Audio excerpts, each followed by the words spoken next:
देखो, molar mass और molecular weight दोनों में अंतर क्या है? मोलर मास का मतलब होता है molar mass in the mass of the molecule of a particular substance particular substance में जो मास होता है उसको आप ऐसे, आप इसको डेफिनेशन आप मतलब लिख सकते हो।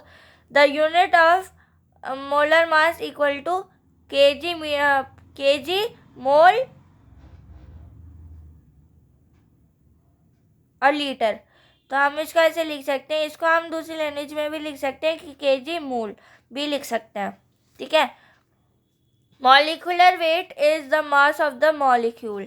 मॉलिक्यूल का जो मास होता है उसी को ही बोलते हैं मॉलिक्यूलर वेट। ठीक है। Unitless but it is giving as a और एटॉमिक मास यूनिट, मतलब इसका एटॉमिक मास यूनिट भी आप कर सकते हो, उसी को ही मॉलिक्यूलर वेट कहते हैं। दोनों में अंतर क्या होता है बहुत पूछा जाता है, इंपॉर्टेंट है। ठीक है।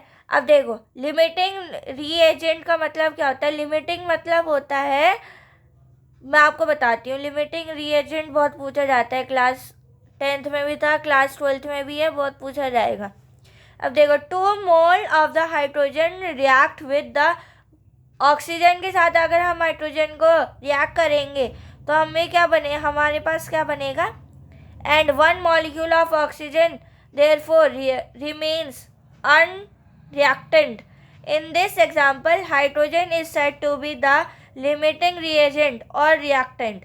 ठीक है। हाइड्रोजन को हम लिमिटिंग रिएजेंट भी बोलते हैं और रिएक्टेंट भी बोलते हैं।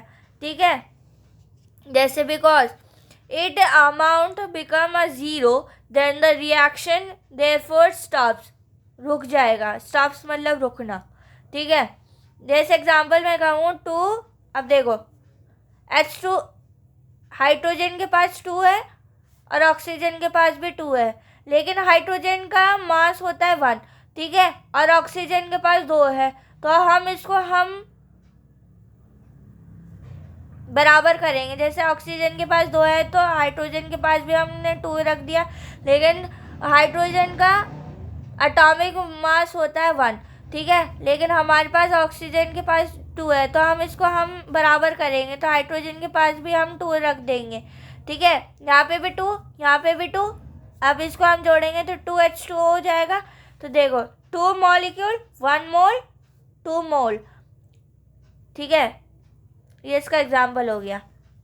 अब जैसे क्वेश्चन 1 है, what is the mean by the molecular volume, how it is related to the density, what are STP conditions at which molecular volume is measured. उसको मॉलिक्यूलर वॉल्यूम को हम कैसे मेजर करेंगे, उसकी कितनी डेंसिटी है, वो हम क्वेश्चन देखेंगे।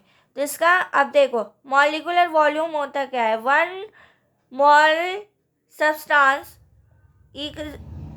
उसका जो हम वॉल्यूम देखेंगे, वॉल्यूम होगा, वॉल्यूम का मतलब होता है ऑक्यूपाई, कितना वो ऑक्यूपाई कर रहा है। जैसे अगर हम कहें बेड है, ठीक है, बेड है, बेड कितना वजन ले रहा है, कितना वो ऑक्यूपाई कर रहा है। ऑक्यूपाई मतलब कितना वो जगह घेर रहा है, उसी को ही कहते हैं ऑक्यूपाई। और ऑक्यूपाई का मतलब होता है वॉल्यूम। ठीक है। उसी को ही कहते हैं मोलर वॉल्यूम।